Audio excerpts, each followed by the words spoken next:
ഇന്നത്തെ ജീവസന്ദേശത്തിലേക്ക് ഏവർക്കും സ്വാഗതം. നമ്മുടെ ചുറ്റുപാടുകൾ ഒന്നും അനുകൂലമല്ല എന്ന് തോന്നുമ്പോൾ നമ്മുടെ വിശ്വാസം മുറുകെ പിടിക്കുവാൻ എങ്ങനെ സാധിക്കും എന്ന് ചിന്തിച്ചിട്ടുണ്ടോ? ഒരു സമൂഹത്തിൽ നിങ്ങൾ മാത്രം അല്ലെങ്കിൽ നിങ്ങളുടെ കുടുംബം മാത്രം ആത്മാർത്ഥമായി ദൈവത്തെ വിളിച്ച് ജീവിക്കുക എന്ന് പറഞ്ഞാൽ എത്ര നാൾ അങ്ങനെ ഓടും? എന്നാൽ ഒരു ദൈവ പൈതലിൻ്റെ പദവിയാകുന്നു ഈ അവസ്ഥ എന്ന് മറന്നു പോകരുത്. ചരിത്രത്തിലുടനീളം ഇങ്ങനെയുള്ള വിശ്വസ്ത മനുഷ്യരെ നമുക്ക് കാണുവാൻ സാധിക്കും. മനുഷ്യവർഗം മുഴുവൻ വഷളത്വം പ്രവർത്തിച്ച് ദൈവത്തെ മറന്ന് ജീവിച്ചിരുന്ന ഒരു കാലത്താണ് നീതിമാനായ നോഹ ദൈവത്തിൽ വിശ്വസിച്ച് ദൈവത്തിന് ദേശത്തോട് പറയുവാനുള്ള സത്യങ്ങൾ അറിയിച്ചുകൊണ്ട് ജീവിച്ചത്. ദൈവം നൽകിയ കാഴ്ചപ്പാടനുസരിച്ച് അവൻ പ്രവർത്തിച്ചു. നോഹ ഇന്നും മനുഷ്യവർഗത്തിനെല്ലാം ഒരു വലിയ മാതൃക തന്നെയാണ്. മനുഷ്യവർഗം മൊത്തം ദൈവത്തെ വിട്ട് തങ്ങൾക്ക് തോന്നിയതുപോലെ ജീവിച്ച കാലം. പക്ഷേ നോഹ ദൈവത്തിൽ വിശ്വസിച്ചു. ഉൽപ്പത്തി പുസ്തകം 5-ാം അധ്യായം കഴിഞ്ഞ ക്ലാസ്സിൽ നാം പഠിച്ച് കഴിഞ്ഞല്ലോ. ഒരു ശവപ്പറമ്പിൽ കൂടി പോകുന്ന പ്രതീതിയാണ് 5-ാം അധ്യായത്തിൽ നമുക്കുണ്ടായത്. എന്നാൽ ആശയ്ക്ക് വഴിയില്ലാതിരുന്ന ആ കാലത്ത് പോലും ജീവിച്ചിരുന്ന ഒരു മെതുശലേഹിനെക്കുറിച്ചും ഹാനോക്കിനെക്കുറിച്ചും നാം പഠിച്ചു. തന്നിൽ ആശ്രയിക്കുന്നവരെ കൈവിടാത്ത ദൈവം. ഇന്നത്തെ പഠനത്തിൽ ഇത് നമുക്ക് കൂടുതൽ വ്യക്തമാകുന്നതാണ്. തുടർന്ന് ശ്രദ്ധിച്ചാട്ടെ. 6-ാം അധ്യായത്തിൽ ജലപ്രളയം മാത്രമല്ല, ജലപ്രളയത്തിൽ ഉണ്ടായ ന്യായവിധിയുടെ കാരണവും പറയുന്നുണ്ട്. ഉൽപ്പത്തി പുസ്തകം 6-ാം അധ്യായം നിങ്ങൾ എന്നോടൊപ്പം ഒന്ന് എടുത്താട്ടെ. ആദ്യത്തെ 2 വാക്യങ്ങൾ ഞാൻ വായിക്കാം. മനുഷ്യൻ ഭൂമിയിൽ പെരുകി തുടങ്ങി, അവർക്ക് പുത്രിമാർ ജനിച്ചപ്പോൾ ദൈവത്തിന്റെ പുത്രന്മാർ മനുഷ്യരുടെ പുത്രിമാരെ സൗന്ദര്യമുള്ളവരെന്ന് കണ്ടിട്ട് തങ്ങൾക്ക് ബോധിച്ച ഏവരെയും ഭാര്യമാരായി എടുത്തു. ഈ അധ്യായത്തിൽ പ്രത്യേകിച്ചും ഈ വാക്യം പഠിക്കുവാൻ പലരും ആകാംക്ഷയോടെ കാത്തിരിക്കുകയാണെന്ന് എനിക്കറിയാം. ഇതിനോടകം തന്നെ എത്രയോ പേർ ഇവിടെ പറഞ്ഞിരിക്കുന്ന ഈ പ്രയോഗത്തിൻ്റെ അർത്ഥം ആരാഞ്ഞുകൊണ്ട് എനിക്ക് കത്തുകൾ എഴുതിയിട്ടുണ്ട്.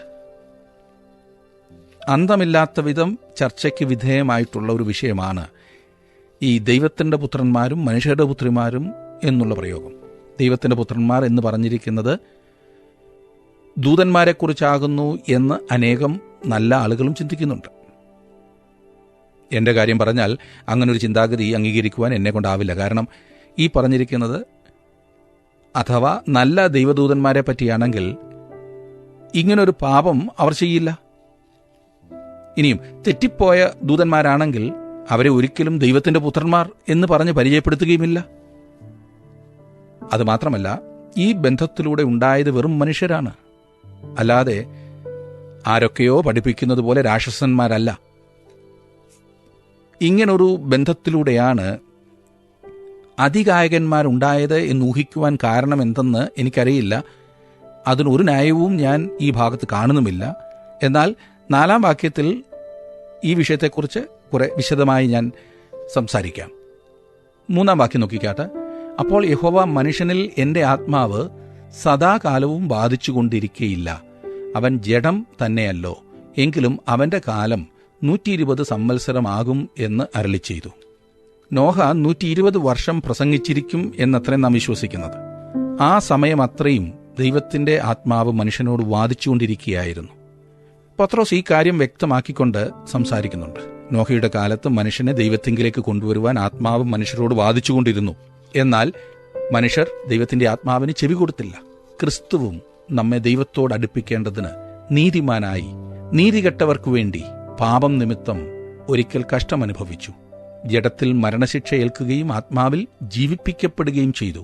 ആത്മാവിൽ അവൻ ചെന്ന് തടവിലുള്ള ആത്മാക്കളോട് പ്രസംഗിച്ചു എന്ന് പത്രോസിന്റെ 1-ാം ലേഖനം 3-ാം അധ്യായത്തിന്റെ 18-19 വാക്യങ്ങളിൽ നാം കാണുന്നു.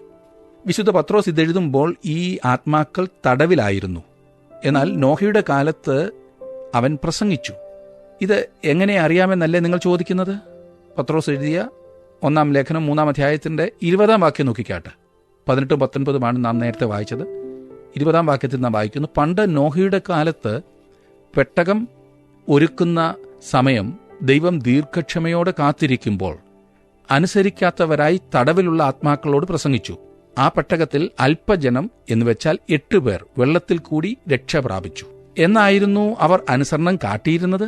നോഹയുടെ സമയത്ത് ദൈവം ദീർഘക്ഷമയോടെ ഇരുന്നപ്പോൾ, അതെ, ആ 120 വർഷങ്ങൾ.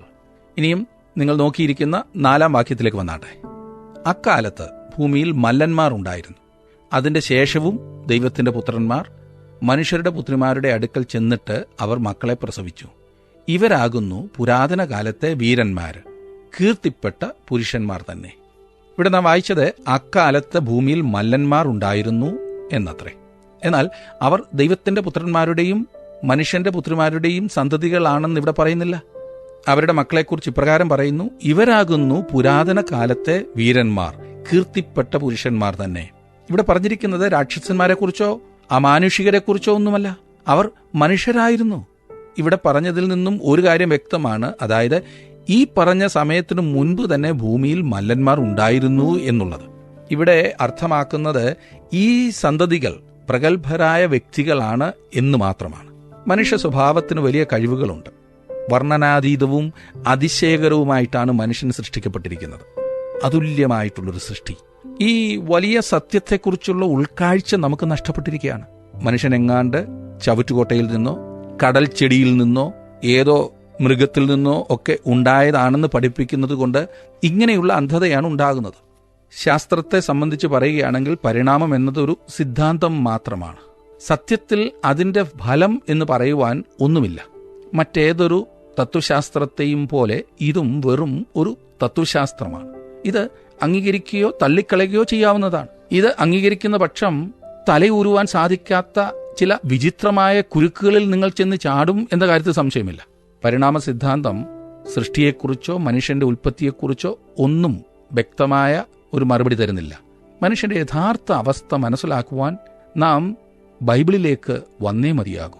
പൂർണ്ണമായും നഷ്ടപ്പെട്ട മനുഷ്യൻ, പാപം ചെയ്ത് ദൈവത്തിൽ നിന്നും അകന്ന മനുഷ്യൻ, അവനെക്കുറിച്ചുള്ള ആ പഠിപ്പീര്, ഇത് മനസ്സിലാക്കുന്നത് വരെയും, അതായത് ഇത് അംഗീകരിക്കുന്നത് വരെയും മനുഷ്യൻ ചിന്താക്കുഴപ്പത്തിലായിരിക്കും. അങ്ങനെയെങ്കിൽ ഈ 4-ാം വാക്യത്തിൽ നമ്മോട് പറയുന്നത് എന്താണ്? അതുതന്നെയാണ് ഞാൻ പറയാൻ പോകുന്നത്. എൻ്റെ അഭിപ്രായത്തിൽ ഉൽപ്പത്തി പുസ്തകം വംശാവലിയുടെ ഒരു പുസ്തകമാണ്, കുടുംബങ്ങളുടെ പുസ്തകം. ദൈവത്തിന്റെ പുത്രന്മാർ എന്നിവിടെ പറഞ്ഞിരിക്കുന്നത് ആദാമിന്റെ മകനായ ശേത്തിന്റെ വംശത്തിൽ പിറന്ന ദൈവിക വഴികളിൽ നടന്ന വ്യക്തികളെക്കുറിച്ചാണ്. അതുപോലെ തന്നെ മനുഷ്യന്റെ പുത്രിമാർ എന്ന് പറഞ്ഞിരിക്കുന്നത് കായീന്റെ വംശത്തിൽ ജനിച്ച ആളുകളെയാണ്. ഈ പ്രത്യേക ഭാഗത്ത് നമുക്ക് കാണുവാൻ സാധിക്കുന്നത് ഈ 2 വംശങ്ങളും കൂടി ഇടപഴകുവാനും വിവാഹബന്ധത്തിൽ ഏർപ്പെടുവാനും തുടങ്ങി എന്നതാണ്. അങ്ങനെ ഒടുവിൽ മനുഷ്യവർഗം മുഴുവൻ നശിച്ച അവസ്ഥയിലായി, വഷളത്വത്തിലായി. ഇവിടെ നമുക്ക് നൽകിയിരിക്കുന്ന ചിത്രം അതത്രേ. അതാണ് ന്യായമായ ഒരു വിശദീകരണം. ഞാൻ ഈ പറഞ്ഞതിന്റെ വിപരീതമായിട്ടുള്ള ചിന്താഗതിയാണ് പല വ്യാഖ്യാതാക്കളും അവതരിപ്പിക്കുന്നത്. ഈ വസ്തുത ഞാൻ അംഗീകരിക്കുകയും ചെയ്യുന്നു. അവർ പറയുന്നത് ദൈവത്തിന്റെ പുത്രന്മാർ എന്നിവിടെ പറഞ്ഞിരിക്കുന്നത് ദൂതന്മാർ, ദൈവദൂതന്മാരാകുന്നു എന്നും മനുഷ്യന്റെ പുത്രന്മാർ എന്ന് പറഞ്ഞിരിക്കുന്നത് സാധാരണ മനുഷ്യരുടെ പുത്രിമാരും പുത്രന്മാരുമാകുന്നു. അങ്ങനെ ചിന്തിക്കുന്നവരുടെ കൂടെ നിങ്ങൾ കൂടിയതുകൊണ്ട് സത്യത്തിൽ നിങ്ങൾ ഭൂരിപക്ഷത്തിന്റെ കൂടെ തന്നെയാണ് സുഹൃത്തെ. പക്ഷേ യാഥാർത്ഥ്യം അതായിരിക്കില്ല എന്നേ ഉള്ളൂ. ഇങ്ങനെ പറഞ്ഞതുകൊണ്ട് നിങ്ങൾ പിണങ്ങേണ്ട യാതൊരു കാര്യവുമില്ല. കാരണം ഇവ രണ്ടും വ്യാഖ്യാനങ്ങൾ അത്രേ. ഇത് വിശ്വസിച്ചാലും വിശ്വസിച്ചില്ലെങ്കിലും പ്രത്യേകിച്ചൊന്നും സംഭവിക്കാൻ പോകുന്നില്ല. പിന്നെ ഒരറിവുണ്ടാകണം എന്നുള്ള ചിന്തയുള്ളതുകൊണ്ട് മാത്രം ഞാൻ വിശദീകരിച്ചു. എന്നാൽ പ്രധാനപ്പെട്ട 2 കാര്യങ്ങൾ ഇവിടെ ഉണ്ട്, അത് നോക്കണം. ഒന്നാമതായി, ജലപ്രളയത്തിനു മുൻപ് ഭൂമിയുടെ അവസ്ഥ എന്തായിരുന്നു? രണ്ടാമതായി, ഈ ന്യായവിധിയാകുന്ന ജലപ്രളയം കൊണ്ടുവരുവാൻ ദൈവത്തെ പ്രേരിപ്പിച്ചതെന്താണ്? അതാണ് ഇവിടുത്തെ പ്രധാന വിഷയം. 5-ാം വാക്യം നോക്കിക്കാട്ടെ. ഭൂമിയിൽ മനുഷ്യന്റെ ദുഷ്ടത വലിയതെന്നും അവന്റെ ഹൃദയ വിചാരങ്ങളുടെ നിരൂപണമൊക്കെയും എല്ലായ്പ്പോഴും ദോഷമുള്ളതത്രേ എന്നും യഹോവ കണ്ടു.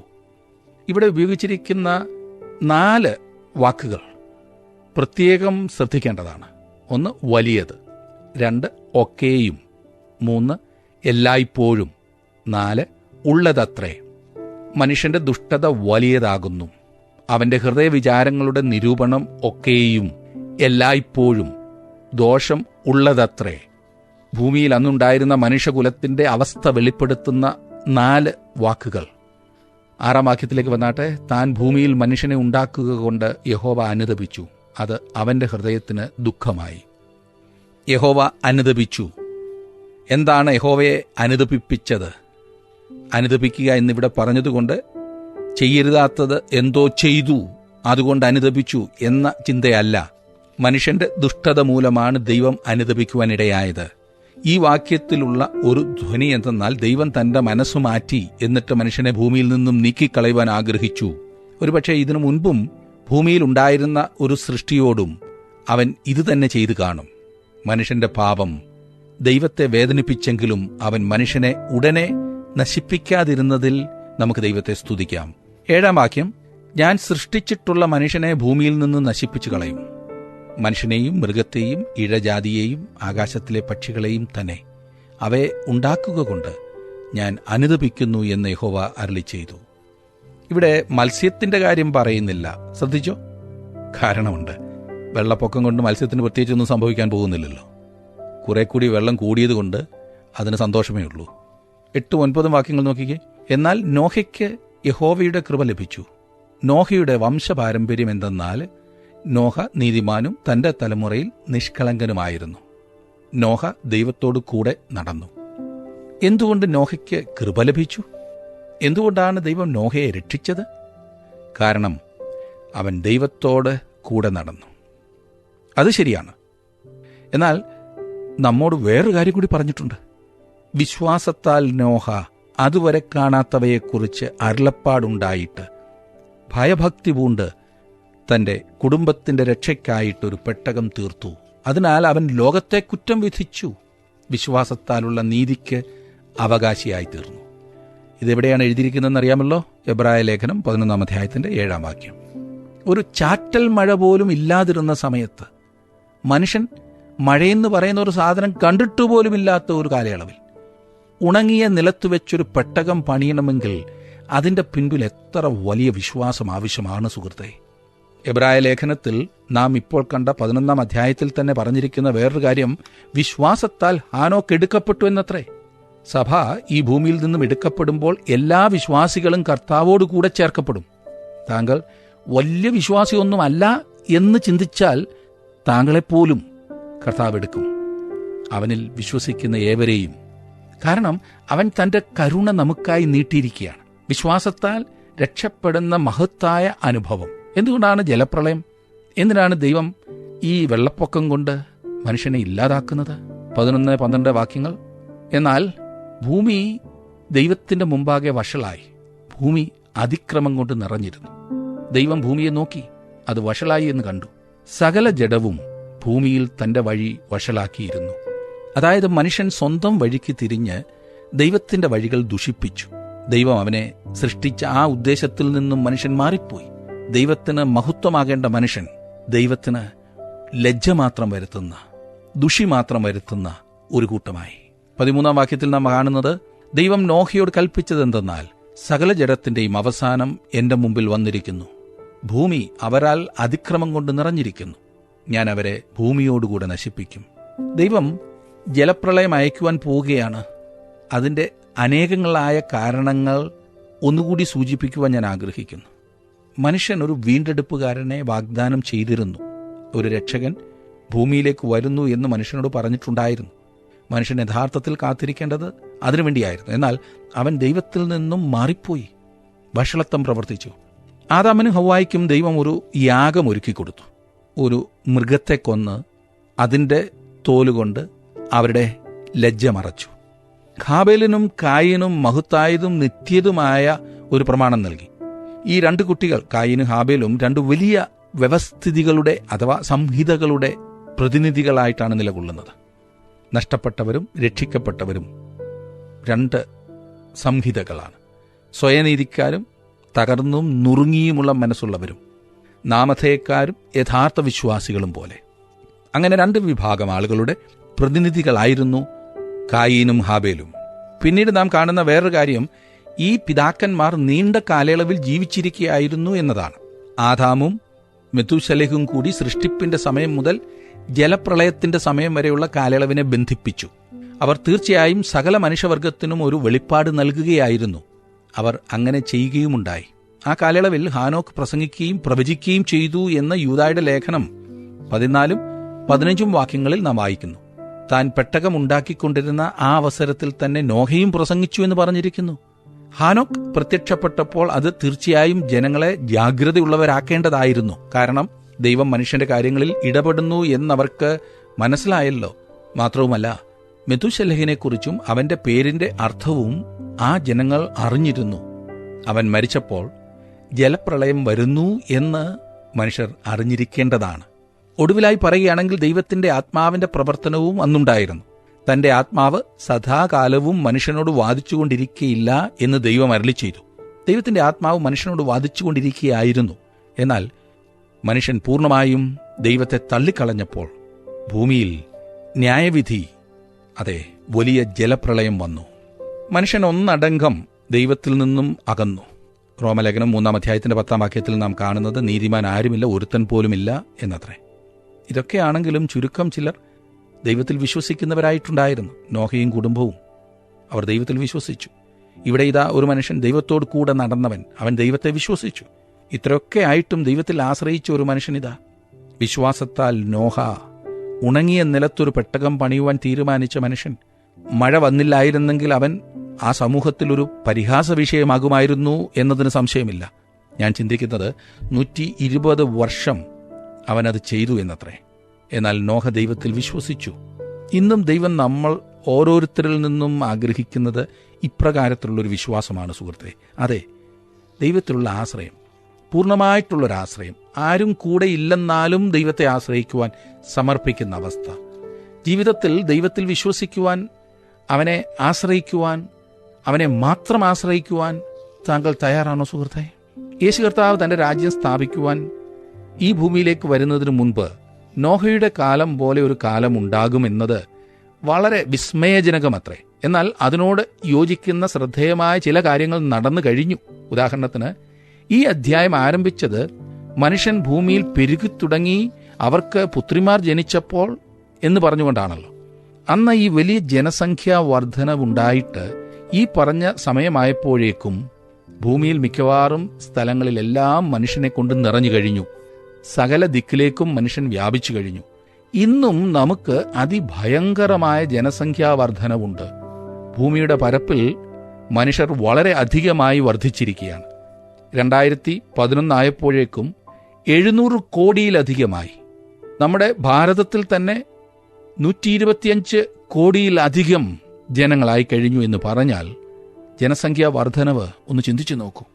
പെട്ടകം പണിയുന്നതിനെക്കുറിച്ച് നോഹയ്ക്ക് കൊടുക്കുന്ന നിർദ്ദേശങ്ങളാണ് ഇനിയും നാം കാണുവാൻ പോകുന്നത്. ജലപ്രളയത്തിനു വേണ്ടി ദൈവം ഒരുക്കങ്ങൾ നടത്തുമ്പോൾ തന്നെ മനുഷ്യർക്ക് വളരെയധികം അവസരങ്ങളും നൽകുന്നു. 14-ാം വാക്യത്തിൽ നാം വായിക്കുന്നത്, നീ ഗോഫർ മരം കൊണ്ട് ഒരു പെട്ടകമുണ്ടാക്കുക, പെട്ടകത്തിന് അറകളുണ്ടാക്കി അകത്തും പുറത്തും കീൽ തേക്കണം. നീ ഗോഫർ മരം കൊണ്ടൊരു പെട്ടകമുണ്ടാക്കുക എന്ന് പറഞ്ഞാൽ നശിപ്പിക്കുവാൻ വളരെ പ്രയാസമുള്ള ഒരു തടിയാണ് ഗോഫർ മരത്തിൻ്റേത്. നമ്മുടെ നാട്ടിലൊക്കെ ഈട്ടിത്തടി എന്നൊക്കെ പറയില്ല, അതുപോലുള്ള മരം. പെട്ടകത്തിന് അറകളുണ്ടാക്കി. ഇവിടെ അറകൾ എന്നതിന് കൂട് എന്ന ധ്വനിയാണുള്ളത്. ഒരു ആനയ്ക്ക് വലിയ ഒരു മുറി ആവശ്യമാണെങ്കിൽ ഒരു ചുണ്ടലിക്ക് ഏതെങ്കിലും കോണിൽ കയറിയിരുന്നാൽ മതിയല്ലോ.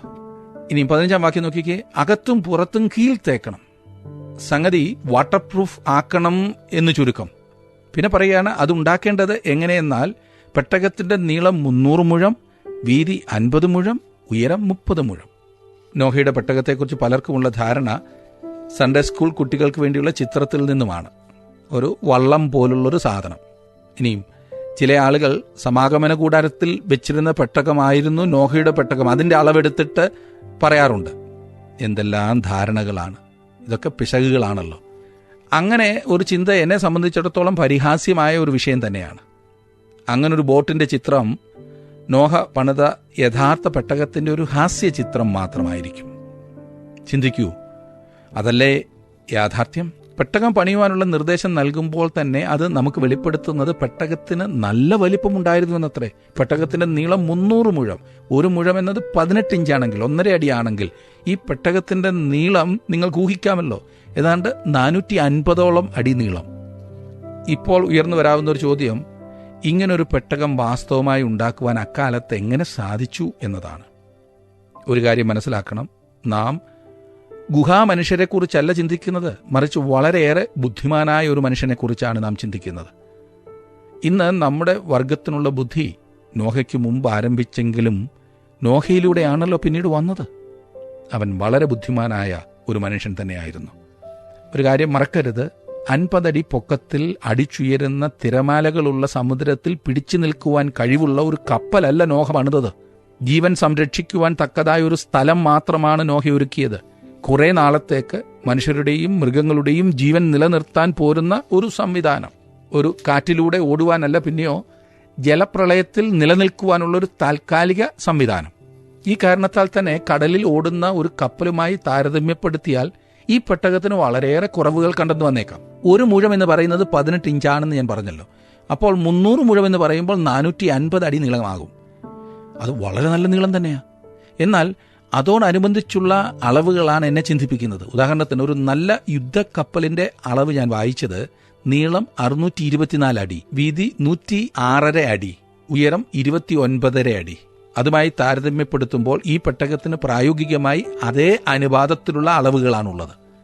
അങ്ങനെ വരുമ്പോൾ വികൃതമായ ഒരു വള്ളമല്ലായിരുന്നു ഈ പറഞ്ഞത്. പിന്നെയോ ആധുനിക യുഗത്തിൽ പണിയുന്ന കപ്പലുകളോട് വളരെയേറെ സാമ്യപ്പെടുത്താവുന്ന ഒരു വലിയ പെട്ടകം.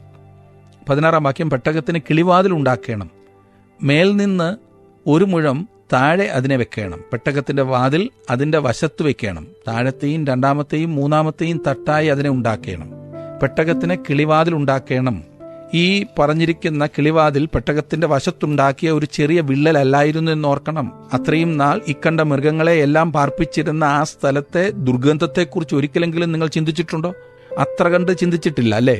അതുകൊണ്ട് തന്നെയാണ് വല്ലവരും പറയുന്നത് കേൾക്കുമ്പോൾ സംശയം നമുക്ക് കൂടുന്നത്. മേൽ നിന്ന് 1 മുഴം താഴെ പെട്ടകത്തിന് ചുറ്റോട് ചുറ്റും ഉണ്ടാക്കിയ ഒരു വാതിലായിരുന്നു അത്. പെട്ടകത്തിന്റെ മേൽക്കൂര ഈ വാതിലിനെ കവിഞ്ഞു കിടന്നിരിക്കണം. നമ്മുടെ വീടുകൾക്കൊക്കെ വെന്റിലേഷൻ വെക്കുകയില്ലേ? അതുപോലെ തന്നെ പലരുടെയും ഭാവന ഇവിടെ പറഞ്ഞിരിക്കുന്ന കാര്യങ്ങളുമായി ഒരു ബന്ധവും ഇല്ലാത്തതുപോലെയാണ്. ഇങ്ങനൊരു കാര്യം സംഭവിക്കാൻ ഇടയില്ല എന്ന വിധത്തിലാണ് സംസാരം. പെട്ടകത്തിന്റെ വാതിൽ അതിന്റെ വശത്ത് വെക്കണം എന്ന് നാം വായിച്ചു. പെട്ടകത്തിന് ഒരേ ഒരു വാതിലേ ഉണ്ടായിരുന്നുള്ളൂ.